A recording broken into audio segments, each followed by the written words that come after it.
रायपुर से बड़ी खबर है। आरक्षण को लेकर सीएम बघेल ने बयान दिया है। आरक्षण का लाभ तभी मिलेगा जब सरकारी नौकरियां बचेंगी। जब सरकारी संपत्ति बिक रही हो तो आरक्षण का लाभ कैसे मिल पाएगा। देश में अभी 26 लाख सरकारी पद रिक्त हैं, लेकिन भर्ती नहीं हो रही है। पूरे देश में घृणा का वातावरण क्यों बनाया जा रहा है, सीएम ने सवाल पूछा है। सीएम ने कहा, आज संविधान खतरे में है। शहीद स्मारक भवन में मिनी माता स्मृति दिवस पर मुख्यमंत्री बोल रहे थे और इसी दौरान उन्होंने सरकार पर निशाना साधा।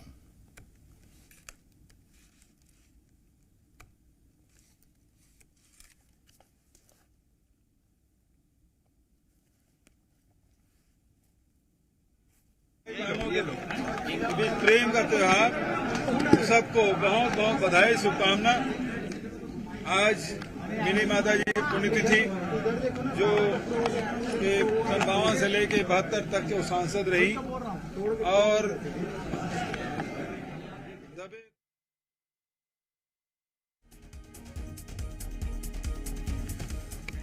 सत्य प्रकाश मेरे सहयोगी इस वक्त इस बड़ी खबर पर रायपुर से हमारे साथ जुड़ रहे हैं। सत्या, मौका तो रक्षाबंधन का था, लेकिन केंद्र सरकार पर निशाना चूकने से नहीं चूके सीएम बघेल। बिल्कुल, देखिए आसिफ, मिनी माता की पुण्यतिथि और उसके साथ साथ प्रतिभाओं के सम्मान का कार्यक्रम, और वहीं पे जो बहनें थी उन्होंने राखी भी, रक्षा सूत्र भी सीएम भूपेश बघेल को बांधा और उसके बाद सीएम भूपेश बघेल मंच से मुखातिब हुए, जो तमाम लोग वहां पे मौजूद थे। लेकिन इस दौरान उन्होंने जिस तरह से केंद्र सरकार पे निशाना साधा और जिस तरह से आसिफ उन्होंने आरक्षण के मुद्दे को लेकर, रोजगार के मुद्दे को लेकर आड़े हाथों लिया, उससे स्पष्ट तौर पे दिखाई ये दे रहा है कि कहीं ना कहीं इस मसले को लेकर लगातार जिस तरह से राज्य सरकार स्तर पे दूसरे जो मंत्री हैं या इसके अलावा जो दूसरे कांग्रेस के बड़े नेता हैं, उनके साथ साथ सीएम भूपेश बघेल भी केंद्र को निशाने पे ले रहे हैं और आगे भी निश्चित तौर पे लेंगे। क्योंकि साफ तौर पे ये दिखाई दिया कि सीएम भूपेश बघेल जब आरक्षण के मसले पे बोल रहे थे तो उन्होंने इस ओर भी संकेत दिए कि जिस तरह से देश भर में प्राइवेट हाथों में चीजें सौंपी जा रही है, जो सरकारी संपत्तियां उन्हें सौंपी जा रही है, मतलब अगर एयरपोर्ट की बात करें या आगे रेलवे स्टेशनों की तैयारी की उन्होंने बात कही या दूसरे उपक्रम की बात कही, उन्होंने भिलाई में जो संयंत्र है, इस्पात संयंत्र, उसे लेकर कहा कि अगर भिलाई इस्पात संयंत्र प्राइवेट हाथों में दे दिया जाए तो समझिए फिर यहां पे आरक्षण का लाभ कैसे मिलेगा। कुल मिलाकर अगर कहा जाए तो सीएम इस ओर इशारा करते हुए, इस ओर अपनी बात को रखते हुए केंद्र सरकार पर निशाना साध रहे थे कि जब देश में सरकारी नौकरियां ही नहीं बचेगी तो फिर आरक्षण कहां से मिलेगा। सत्या, जरा ये सीएम का बयान सीएम से ही सुन लेते हैं, फिर मैं आपके पास आ रहा हूं। एक बार सुनवाते हैं आपको मुख्यमंत्री भूपेश बघेल ने क्या कहा। शिक्षा प्राप्त करे का अधिकार देश, जेला समानता और भाईचारा के अधिकार दे है, कहूं भी जाके रोजगार प्राप्त करे का अधिकार है, अपन मत व्यक्त करे का अधिकार है।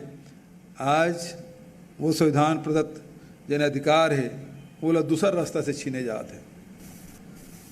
आज हमारा अनुसूचित जाति हो, जनजाति हो, पिछड़े वर्ग हो, आरक्षण की व्यवस्था है, लेकिन सवाल ये बात की है, जब आरक्षण के लाभ तब मिली जब हमार सरकारी नौकरी बाँची तब। और चलिए बीजापुर की अब बात करते हैं, लेकिन उससे पहले अभी आपने सुना मुख्यमंत्री भूपेश बघेल को, और उन्होंने कहा कि आरक्षण की बात तो तब होगी जब सरकारी नौकरियां बचेंगी।